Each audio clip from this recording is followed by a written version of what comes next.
अस्सलाम वालेकुम स्टूडेंट्स, कैसे हैं आप? खैरियत से हैं? सैयद तौसीफ़ हाशमी एडवोकेट बात कर रहा हूँ आपसे। आज हम जो सोशियोलॉजिकल पर्सपेक्टिव का जो नेक्स्ट लेक्चर है हमारा, वो है कॉन्फ्लिक्ट पर्सपेक्टिव के ऊपर। कॉन्फ्लिक्ट पर्सपेक्टिव, जैसे कि नाम से ज़ाहिर है कि ये कॉन्फ्लिक्ट को ज़ाहिर करता है, इन इक्वालिटीज़ को ज़ाहिर करता है, कंपटीशन को ज़ाहिर करता है। तो इन्हीं वर्ड्स के ऊपर ये हमारी सारी जो पर्सपेक्टिव है की थ्योरी है, ये बेस करेगी। जैसे कि आपको पता है कि जो सोसाइटी के अंदर मुख्तलिफ ग्रुप्स काम कर रहे होते हैं, जेंडर ग्रुप है जैसे मेल फीमेल शीमेल, और इसी तरह पॉलिटिकल ग्रुप्स हैं, मुख्तलिफ पार्टीज काम कर रही होती हैं, और रिलीजियस ग्रुप्स होते हैं, फिर इसी तरह इकोनॉमिक ग्रुप्स हैं, रेशियल ग्रुप्स हैं, रेस के ऊपर बेस करते हैं। अब ये इन ग्रुप्स की आपस में कॉन्फ्लिक्ट जारी रहती है सोसाइटी के अंदर। ये कॉन्फ्लिक्ट बेस किस पे करती है या इसकी रीज़न क्या होती है? इस कॉन्फ्लिक्ट को जनरेट करने की जो बिहाइंड रीज़न और कॉज होती है, वो ये होती है कि लिमिटेड रिसोर्सेज होते हैं, और हर ग्रुप ये चाह रहा होता है ये कि रिसोर्सेज मुझे ज़्यादा मिल जाएं। तो ये जो इन इक्वालिटी है कि वो इन इक्वालिटी इकनॉमिक हो या पावर की हो, दौलत की हो, ये सारी की सारी। इसी तरह मुख्तलिफ ग्रुप जो होते हैं, चाहे पॉलिटिकल हों, रिलीजियस हों, ये जो limited resources of the society होती हैं, इन पर काबज़ होने की कोशिश करते हैं। तो यहीं से इनइक्वालिटी और जो कॉन्फ्लिक्ट है वो रेज करता है।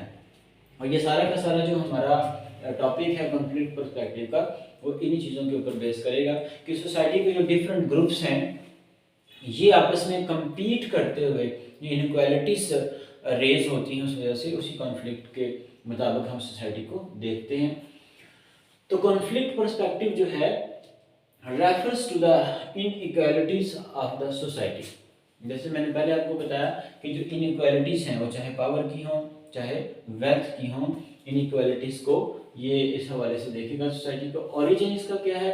ये कार्ल मार्क्स की थ्योरी से डिराइव किया गया था idea. Or according to conflict perspective, society troubled or irritated by inequalities, social differences among different groups. अब जैसे मैंने बताया कि जो ग्रुप्स हैं, इन की जो आपस में कंपटीशन है, कंपटीशन क्यों रेज होता है? लिमिटेड रिसोर्सेज जो सोसाइटी के होते हैं उन पर काबज होने के लिए, उनको ज़्यादा से ज़्यादा गेन करने के लिए।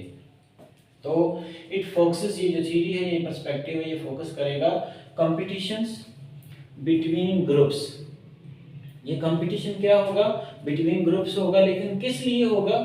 Over limited resources of the society, कि सोसाइटी के जो लिमिटेड रिसोर्सेज हैं उनको गेन करने के लिए होगा।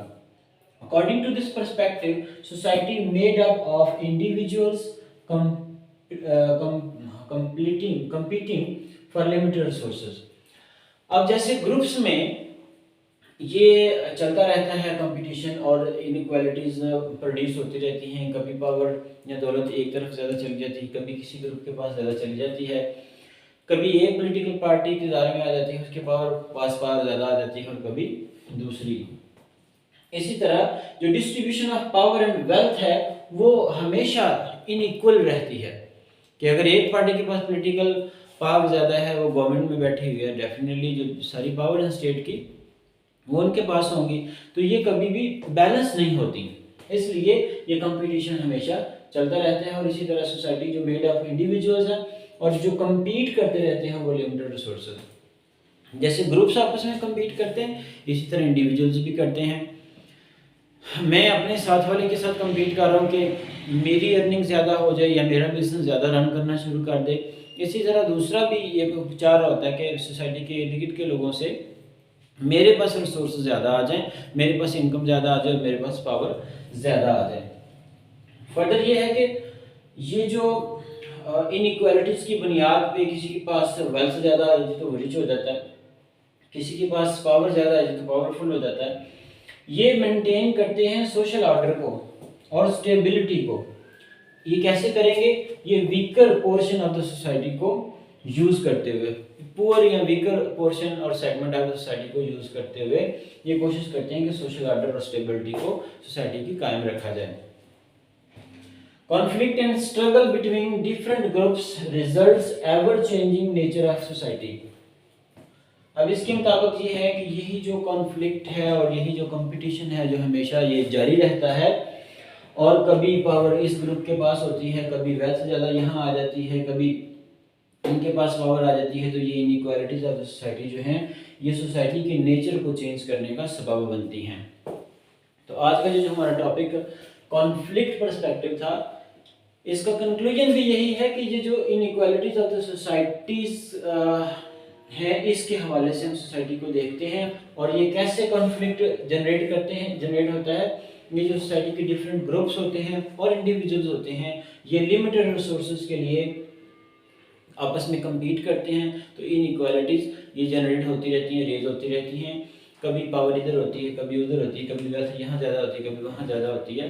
तो ये इनइक्वालिटीज जो है इसके हवाले से जो कॉन्फ्लिक्ट रेज होता है उसके लिए स्ट्रगल जो है यही रिजल्ट करती है सोसाइटी की आने वाली जो नेचर है उसको डिज़ाइन भी करती है और उसको ये जो है इसकी बुनियाद पे ये नतीजतन ये सोसाइटी चेंज होती रहती है इसके नतीजे में। तो ये आज का हमारा टॉपिक था कॉन्फ्लिक्ट पर्सपेक्टिव। इस हवाले से जो भी सवालात आपके होंगे वो ज़रूर कमेंट कीजिएगा। इंशाल्लाह आपके सवालों के जवाब के लिए भी हाज़िर रहेंगे और आइंदा नई वीडियोज़ के साथ आपके साथ मिलते रहेंगे। Thank you.